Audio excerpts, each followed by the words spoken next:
اب تھوڑا سا تسبیحات اربع،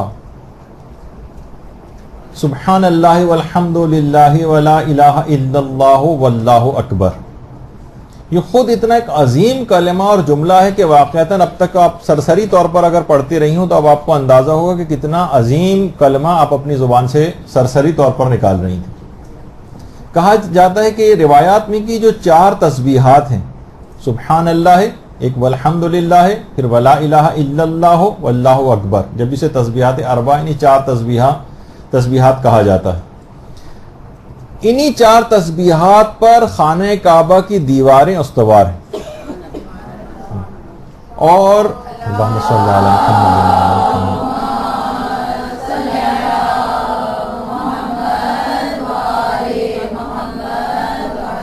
اور اس میں ایک ایک لفظ جو ہے اس کے اگر فضائل بیان ہوں تو سبحان اللہ کے لیے الگ کلاس رکھی جا سکتی ہے، الحمدللہ کے فضائل کے لیے الگ رکھی جا سکتی ہے، پھر ولا الہ الا اللہ کے لیے الگ اور اللہ اکبر کے لیے الگ۔ تک آپ نے خود اس سے پہلے جب ہماری تکبیرۃ الاحرام کی گفتگو ہوئی تھی تو پوری ایک نشست کے اندر اللہ اکبر کے فضائل اس کے اندر بیان ہوئے تھے۔ تو اتنی، اور سوچیں کہ یہ چاروں تسبیحاں مل کر آپ تیسری اور چوتھی رکعت کے اندر پڑھتی ہیں تو کتنا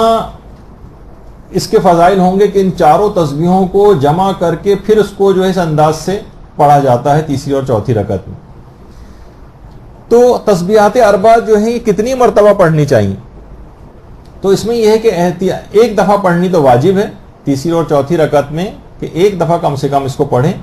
یہ احتیاط کے مطابق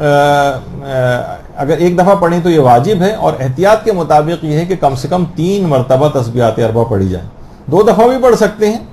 لیکن 3 دفعہ پڑھنا زیادہ احتیاط سے قریب ہے۔ اچھا، اب تسبیحات اربع کو کتنی آواز میں پڑھنا چاہیے؟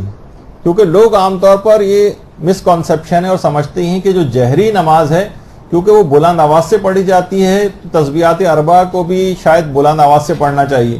نہیں، تیسری اور چوتھی رکعت میں جو تسبیحات اربع جو پڑھی جا رہی ہیں اس کو ہمیشہ آہستہ آواز میں پڑھنا ضروری ہے،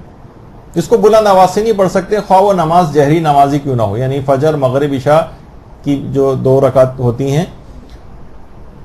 وہ تو بلند آوازی سے پڑھی جائیں گی، لیکن جب مغرب کی تیسری یا 4 رکعتی نماز کی تیسری اور چوتھی رکعت پڑھیں گے تو تسبیحات اربع کو ہمیشہ آہستہ آواز میں پڑھا جائے گا، خواہ اگر الحمد پڑھ رہے ہیں تو اسے بھی آہستہ آوازی میں پڑھا جائے گا۔ لیکن اگر تسبیحات اربع کو کوئی شخص 4 مرتبہ پڑھ لے تب بھی کوئی حرج نہیں ہے، تسبیحات اربع کو 4 دفعہ بھی پڑھا جا سکتا ہے اور اس سے نماز پہ فرق نہیں پڑتا۔ کیا تسبیحات اربع سے پہلے بسم اللہ پڑھی جائے؟ یہ لوگوں کے بہت دماغ میں سوال اٹھتا ہے۔ تو دیکھیے، اسلام میں الگ سے کوئی حکم نہیں ہے کہ تسبیحات اربع سے پہلے آپ بسم اللہ پڑھیں، بلکہ بسم اللہ کے بغیر ہی اس کو پڑھنا چاہیے۔ لیکن اگر کوئی شخص بسم اللہ پڑھ کر تسبیحات اربع پڑھتا ہے تو اس سے بھی نماز باطل نہیں ہوتی ہے، نماز پر فرق نہیں پڑتا ہے۔ البتہ بہتر یہی ہے کہ بسم اللہ کے بغیر پڑھی جائے کیونکہ اس کا حکم نہیں دیا گیا۔ اور اگر کوئی شخص پڑھ بھی رہا ہے بسم اللہ تو ایک ذکر مطلق کی نیت سے پڑھے، اور یعنی خصوصیت کی نیت نہ کرے کہ اللہ نے حکم دیا ہے کہ اس سے پہلے بسم اللہ پڑھی جائے۔ اچھا، اگر کوئی شخص تسبیحات اربع پڑھنا بھول جائے، بعض اوقات یہ ہوتا ہے نا کہ خیال میں اپنے کھڑے ہوئے تیسری اور چوتھی رکعت میں اور دماغ ادھر ادھر بھٹک گیا اور رکوع کے اندر چلے گئے، تسبیحات اربع پڑھنا کوئی بھول جائے تو آغا سیستانی بھی فرماتے ہیں کہ احتیاط مستحب یہ کہ 2 سجدے سہو بجا لائے۔ دیکھیے، تسبیحات الحمد کا سورہ بھول جائے تو اس کے لیے الگ سے 2 سجدے سہو نہیں ہے، بلکہ تسبیحات اربع اگر کوئی شخص پڑھنا بھول جائے تو اس کے لیے 2 سجدے سہو بجا لائے۔ احتیاط مستحب، البتہ واجب تو نہیں ہے۔ اور تسبیحات اربع کو کہا جاتا ہے یہ جہنم سے آگ کے مقابلے کے لیے ایک ڈھال ہے، اور نمازوں سے ہٹ کر بھی اس کو پڑھنے کی بڑی تاکید آئی، نماز کے بعد خاص طور پر پڑھنے کی بڑی تاکید آئی۔ مسافر کے لیے بھی بہت تاکید ہے کہ سفر میں اگر کوئی شخص ہو تو نمازوں کے بعد تسبیحات اربع پڑھے۔ تو اب آپ تھوڑے سے میں اس کی بھی بیان کر دوں تاکہ آپ کے سامنے ایک اندازہ ہو جائے کہ جب نمازوں سے ہٹ کر اس کے اتنے زیادہ فائدے ہیں تو خود نماز کے دوران پڑھنے سے، کیونکہ نماز میں جو قرات کی جاتی ہے اس کا 10 گنا زیادہ عام نماز میں قرات سے، مثلا آپ عام زندگی میں جس وقت نماز نہیں پڑھ رہی ہیں، جو قرات قرآن یا سوروں کی تلاوت کرتی ہیں، اس سے کہیں زیادہ ثواب دوران نماز ان سوروں کی تلاوت کا ہے۔ تو اسی طرح سے تسبیحات اربع بھی اگر عام طور پر پڑھ رہی ہیں، ان کا ثواب سن لیں تو آپ کو خود بخود اندازہ ہو جائے گا کہ نمازوں میں کتنا زیادہ ثواب ہوگا۔ تو قطب راوندی نے باقاعدہ امیر المومنین علیہ الصلوۃ والسلام سے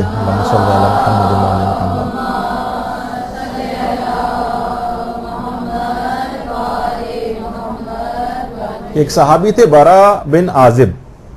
ان سے امیر المومنین نے فرمایا کہ ایسی بات میں تم کو بتاؤں کہ اگر تم اسے بجا لاؤ تو خدا کے تم پکے اور سچے دوست بن جاؤ گے۔ خدا کے پکے اور سچے دوست۔ اس نے کہا جی جی ضرور مولا، بیان فرمائیے۔ امام نے فرمایا کہ ہر نماز کے بعد 10 مرتبہ تسبیحات اربع پڑھا کرو، اور اگر تم نے ایسا کیا تو دنیا سے تمہاری 1000 بلائیں دور ہوں گی، دنیا کی 1000 بلائیں۔ امام نے فرمایا ان 1000 بلاؤں میں سے ایک بلا صرف میں بتاتا ہوں، وہ ہے دنیا سے مرتد ہو کے جانا۔ یعنی ایک تو اتنا بڑی بات کہ انسان مرتد ہونے سے بچ جائے گا، یہ دنیاوی 1000 بلاؤں میں سے ایک بلا صرف کی نشاندہی کی، اور آخرت کے 1000 درجات تمہارے لیے ذخیرہ کیے جائیں گے، جن میں سے ایک ذخیرہ یہ ہے کہ رسول اللہ کی ہمسائیگی کا شرف تم کو عطا کیا جائے گا۔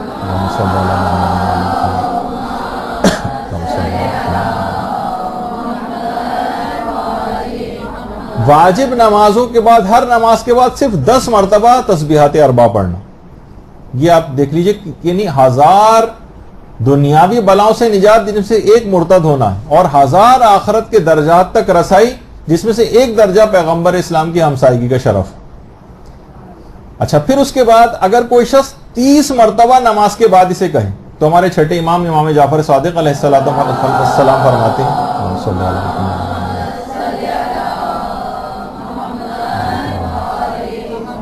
فرماتے ہیں کہ بدن پر موجود ہر گناہ ساقط ہو جاتا ہے۔ دیکھیے ہمارے آنکھوں سے کتنے گناہ ہوتے ہیں، زبان سے کتنے گناہ ہوتے ہیں، پاؤں سے کتنے گناہ ہوتے ہیں، ہاتھوں سے کتنے گناہ ہوتے ہیں، دل سے کتنے گناہ ہوتے ہیں، یعنی جتنے اس کی اعضاء و جوارح ہیں بدن پر موجود ہر گناہ ساقط ہو جاتا ہے اگر نماز کے بعد 30 مرتبہ چھٹے امام فرماتے ہیں کہ اس نے تسبیحات اربع پڑھ لی 30 مرتبہ۔ اور جن کا بھی تذکرہ ہوا تھا آیت اللہ سید عبد الکریم کشمیری، وہ فرماتے تھے کہ نورانیت قلب اگر کسی شخص کو واقعتاً پیدا کرنی ہے تو وہ 30 مرتبہ، ابھی آپ نے 20 سنا تھا، اب 30 دفعہ 30 مرتبہ نورانیت قلب پیدا کرنے کے لیے مجرب ترین ہے تسبیحات اربع۔ 30 مرتبہ 30، وہ 20 تھا۔ اچھا، پھر اس کے بعد شیخ توسی نے بھی اپنی اسناد سے امام صادق سے ایک روایت نقل کی ہے کہ پیغمبر اسلام نے ایک دفعہ اپنے اصحاب سے پوچھا اور کہا کہ اگر تم اپنے مال و اسباب اور چیزوں کو ایک دوسرے کے اوپر رکھتے چلے جاؤ تو کیا آسمان تک پہنچ سکو گے؟ لوگوں نے کہا نہیں یا رسول اللہ، یہ تو ممکن ہی نہیں، ہم کتنی چیزوں کو ایک دوسرے کے اوپر رکھتے چلے ہیں، آسمان تک تو نہیں جا سکتے۔ پیغمبر نے فرمایا کہ تم چاہتے ہو کہ میں تمہیں ایک ایسی چیز تعلیم کروں جس کی جڑیں تو زمین پر ہوں لیکن شاخیں آسمان پر ہوں؟ کہا کہ پیغمبر اسلام جی ضرور فرمائیے۔ تو پیغمبر نے فرمایا کہ ہر نماز کے بعد 30 مرتبہ تسبیحات اربع پڑھو، یعنی تم زمین سے آسمان معرفت تک تمہاری رسائی ہو جائے گی۔ تو اس سے آپ اندازہ لگائیں کہ یعنی ایسی چیز کی جس کی جڑیں زمین پر ہیں لیکن اس کی شاخیں آسمان تک چلی گئی ہیں، تسبیحات اربع ایسی چیز ہے۔ یہ 30 کا عدد تھا۔ چھٹے امام فرماتے ہیں اگر کوئی شخص نماز میں جگہ چھوڑنے سے پہلے، یعنی ابھی نماز پڑھنے کے بعد اٹھا نہیں اور وہ 40 دفعہ تسبیحات اربع پڑھ لے تو اس کے بعد وہ جو کچھ بھی خدا سے مانگے گا وہ تمام دعائیں قبول ہو جائیں گی۔ نماز کے بعد 40 دفعہ اگر تسبیحات اربع پڑھ لے، اور اس سے بھی زیادہ اگر دیکھیں تو نماز جعفر طیار جس میں 300 مرتبہ تسبیحات اربع پڑھی جاتی ہیں، اس کا آپ خود سوچ لیجئے کہ کتنا بڑا مقام اور اجر ہوگا جس میں 300 مرتبہ نماز جعفر طیار میں تسبیحات اربع پڑھی جاتی ہیں۔ اور ایک چیز اور، اس میں 60 کا عدد کا اضافہ اگر اور ہو جائے، اور امیر المومنین علیہ الصلوۃ والسلام یہ جملہ ارشاد فرماتے ہیں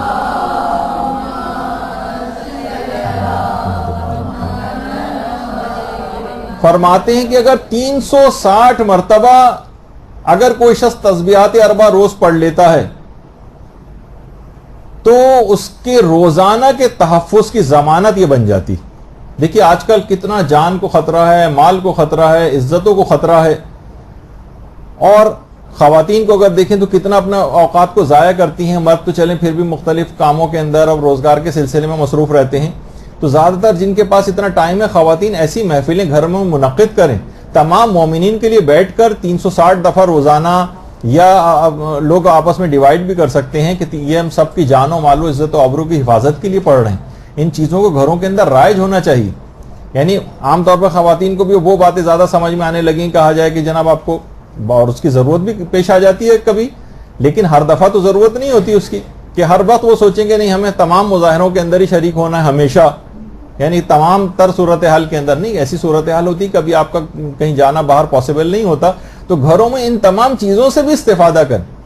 یعنی جو علماء کی ہدایات اس سلسلے میں ہوتی ہیں ان پر الگ عمل کریں, لیکن جب یہ نہیں ہو رہا ہے تو ان چیزوں کو کیوں چھوڑ رکھا ہے اپنے گھروں سے, ان میں دوبارہ اس کو رائج ہونا چاہیے. تو روزانہ 360 مرتبہ تسبیحات اربع کی تلاوت, یعنی اس دن کی گارنٹی, ضمانت کہتے ہیں گارنٹی ہونے کو, گارنٹی امام لے رہے ہیں کہ اس دن کی تمام روزانہ کے تحفظ کی ضمانت ہو جائیں گی یہ تسبیحات اربع. اور اس ذکر کے متعلق یہ بات بھی کہی جاتی ہے کہ واقعتاً اس کو پوری اس کے ساتھ پڑھنا چاہیے, ان اذکار کو معرفت کے ساتھ. یہ صرف فقط ایک جملہ نہیں ہے. پیغمبر اسلام فرماتے ہیں کہ اس کا کثرت سے ذکر اگر کوئی شخص کرے گا تو یعنی یہ ذکر جو قیامت کے روز اس شان کے ساتھ آئے گا, تسبیحات اربع کا جو ذکر ہے, کہ اس ذکر کے آگے اور پیچھے فرشتے چل رہے ہوں گے اور کچھ فرشتے اس کی اتباع کر رہے ہوں. اور یہ کلمات جو ہیں تسبیحات اربع کے, یہ انسان کی باقی رہ جانے والی نیکیاں جن کو باقیات الصالحات کہا جاتا ہے. قرآن نے بھی جن کو باقیات الصالحات کہا ہے, ان کو باقیات الصالحات کہا جاتا ہے. باقاعدہ روایت میں بھی ہے کہ باقیات الصالحات جو قرآن نے لفظ استعمال کیا, یہ سبحان اللہ والحمد للہ ولا الہ الا اللہ واللہ اکبر کے لیے کہا. یہ بھی ایک اس کا مصداق. جبھی پیغمبر نے اپنے حساب سے ایک دفعہ فرمایا کہ تم لوگ سب ڈھالیں اٹھا لو, ڈھال. تو صحابہ سب پریشان ہو گئے, یا رسول اللہ کہاں ہے ہمارا دشمن, ہمارے سامنے تو کوئی دشمن نہیں جس کے لیے ڈھال اٹھائیں. پیغمبر نے فرمایا جہنم کی آگ کا مقابلہ کرنے کے لیے ڈھال اٹھاؤ اور کہو سبحان اللہ والحمد للہ ولا الہ الا اللہ واللہ اکبر. اللہم صلی علی محمد.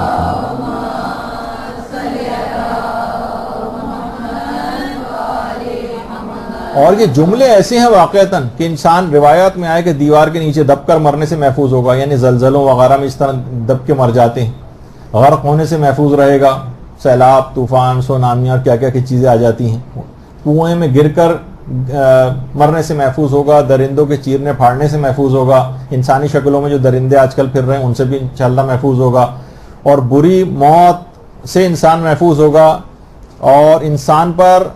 نازل ہونے والی جتنی بھی ناگوار بلائیں اور آسمانی حادثات ہیں ان سے بھی انسان محفوظ ہو جاتا ہے ان تسبیحات اربع کو. تو آپ نے دیکھا کہ عام زندگی میں جب پڑھنے سے اتنا فائدہ ہے تو ایک اصول اور قاعدہ اور کلیہ یہ ہے کہ نماز میں ان اذکار کو کرنے کا ثواب بے تحاشا اور بڑھ جاتا ہے عمومی زندگی سے بھی.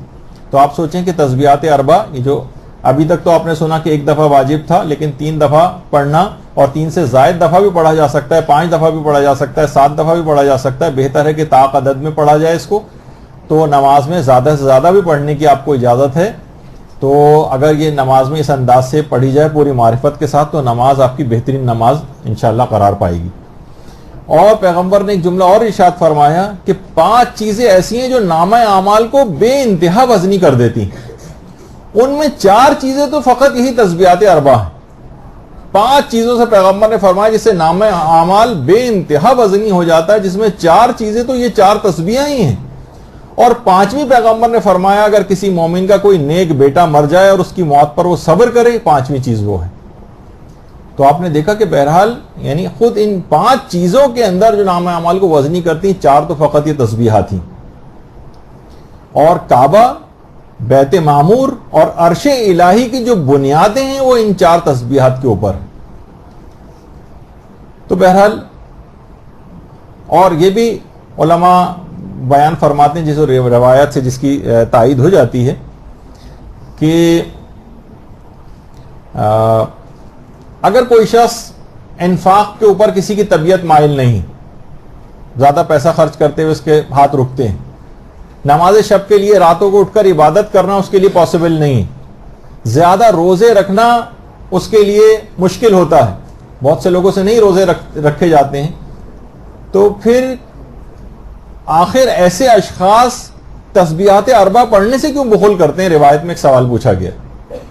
اگر آپ کی طبیعت مائل نہیں ہے انفاق فی سبیل اللہ خدا کی راہ میں خرچ کرنے کے لیے، آپ کی طبیعت مائل نہیں ہوتی رات کو اٹھ کر نماز پڑھنے کے لیے، آپ کی طبیعت مائل نہیں ہوتی کہ آپ رمضان کے علاوہ بھی روزے مستحب روزے رکھیں، تو آخر کس چیز نے آپ کو مجبور کیا ہے کہ آپ اتنے بخیل بن جائیں کہ تسبیحات اربع بھی نہ پڑھ سکیں؟ یعنی تسبیحات اربع ان کی کمی کو پورا کریں گے۔ تو ایسے افراد جن کے لیے یہ ممکن نہیں ہے وہ زیادہ سے زیادہ تسبیحات اربع کی طرف اپنا رجحان رکھیں، تو یہ تاکہ وہ روحانی کمی جو ان عبادت کو انجام دینے سے آپ کے اندر آ جاتی ہے وہ اس کے تسبیحات اربع کے ذریعے وہ کمی پوری کر دی جائے۔ برحمتك يا أرحم الراحمين وصلى الله على محمد وآله